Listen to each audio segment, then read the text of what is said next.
तुलसी माता को जल देते समय बोलने चाहिए। ये 3 शब्द जिनसे सभी मनोकामनाएं पूरी होती हैं। हम आज के प्रवचन में जानेंगे कि तुलसी माता को जल देते वक्त कौन से शब्द बोलने चाहिए। किसी समय की बात है, भगवान विष्णु विश्राम कर रहे थे, तभी देवी लक्ष्मी वहां आई और भगवान विष्णु से तुलसी माता को जल देने के महत्व के बारे में पूछा।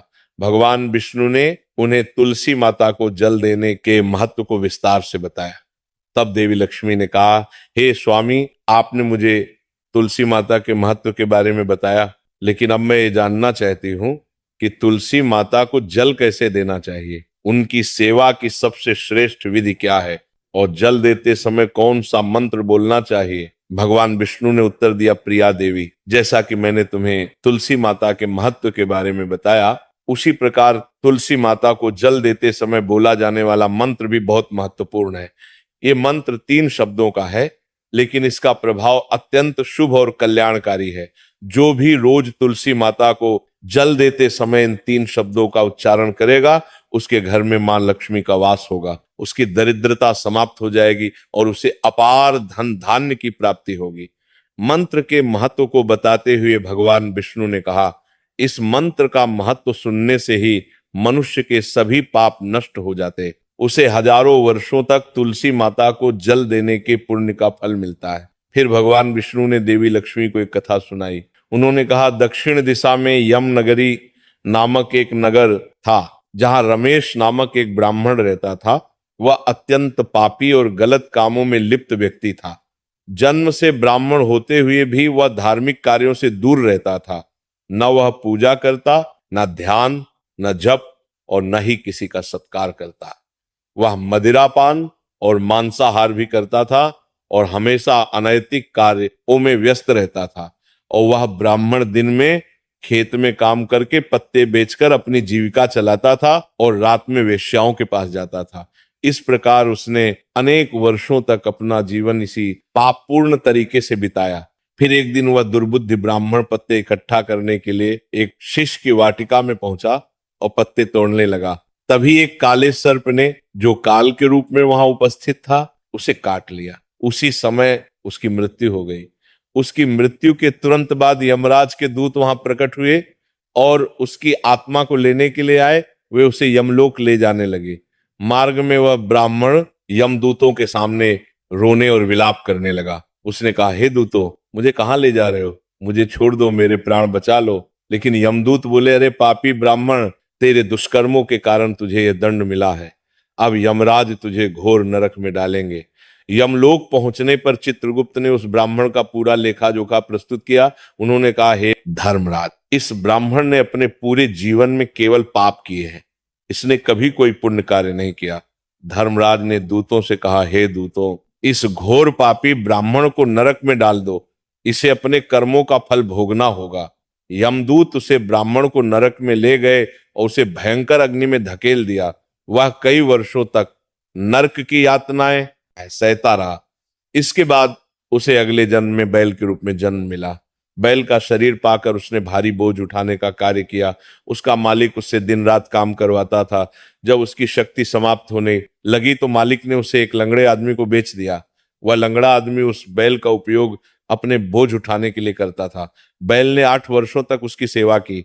फिर एक दिन वह बैल लंगड़े आदमी को लेकर एक ऊंचे पर्वत पर चढ़ा। अधिक परिश्रम और थकान के कारण वह बैल मूर्छित तो होकर गिर पड़ा और अंतिम सांसें लेने लगा। वहां खड़े लोगों को उस बैल पर दया आ गई। उन्होंने उसके मुख में पानी डालने का प्रयास किया। उसी वे में एक पुण्यात्मा व्यक्ति भी था। उसने अपने पुण्य का थोड़ा भाग उस बैल को दे दिया। इसे देखकर अन्य लोगों ने भी अपने अपने पुण्य उसे देना शुरू कर दिया। उसी वे में एक वेश्या भी खड़ी थी। सभी अपना पुण्य उस बैल को देकर उसका उद्धार करने का प्रयास कर रहे थे।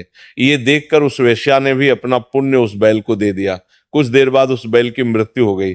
फिर उस स्थान पर यमदूत आए और उस बैल के शरीर से उस ब्राह्मण की आत्मा को निकालकर यमलोक ले गए। यमलोक पहुंचने पर उसे यमदेव के सामने प्रस्तुत किया गया। चित्रगुप्त ने जब उसका लेखा जोखा देखा तो वे चकित रह गए। वेश्या के द्वारा दिए गए पुण्य के कारण उसके सभी जन्मों के पाप नष्ट हो चुके थे। यमदेव ने कहा, हे ब्राह्मण, उस वेश्या ने तुझे अपना पुण्य देकर तुझ पर बड़ा उपकार किया है, उसी के पुण्य के प्रभाव से तुम्हारे सभी पाप नष्ट हो गए हैं, इसलिए अब तुम्हें फिर से मनुष्य जन्म प्राप्त होगा। इस प्रकार वह ब्राह्मण पृथ्वी पर एक उत्तम ब्राह्मण कुल में जन्म लेता है। उस महापुण्य के प्रभाव से उसे अपने पूर्व जन्म की सारी बातें याद आने लगती हैं।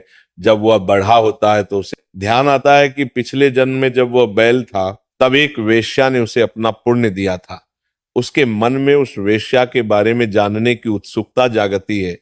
वह वेश्या का पता लगाकर उसके नगर में पहुंचता है। वहां वह वेश्या जो अब बूढ़ी हो चुकी थी उसे मिल जाती है। वह ब्राह्मण उसके सामने जाकर बार बार प्रणाम करता है और धन्यवाद देने लगता है। वेश्या उससे पूछती है, हे ब्राह्मण श्रेष्ठ, आप कौन हैं और किस कारण मुझे धन्यवाद दे रहे हैं? मैंने आपका कौन सा कार्य किया है जिसके लिए आप मुझे नमस्कार कर रहे हैं?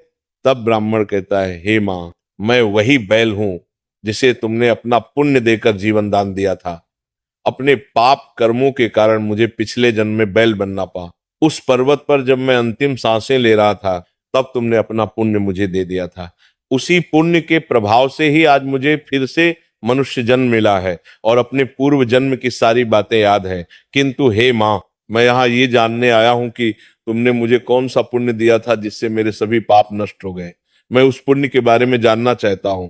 तब वेश्या ने कहा, हे ब्राह्मण श्रेष्ठ, मैंने तो अपने जीवन में कोई पुण्य का कार्य नहीं किया है, पर मेरे घर में एक तोता है जो पिंजरे में रहकर हमेशा कुछ बोलता रहता है, जिसे सुनकर मेरा अंतःकरण पवित्र हो गया।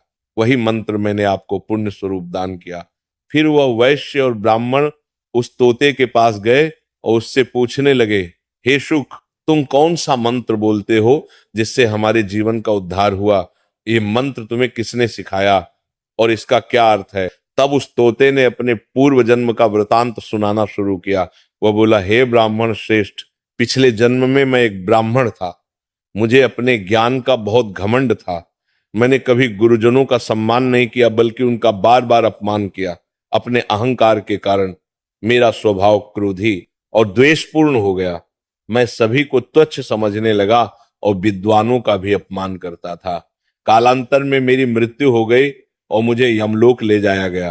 पूज्य व्यक्तियों और गुरुजनों का अपमान करने के कारण मुझे तोते के कुल में जन्म लेना पड़ा।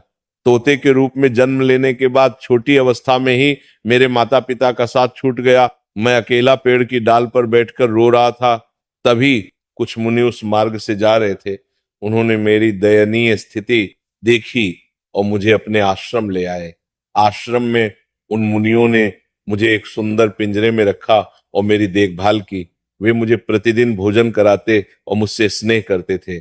उस आश्रम में वे, उनकी पत्नियां और बच्चे प्रतिदिन तुलसी के पौधे को जल अर्पित करते और एक मंत्र का जाप करते थे।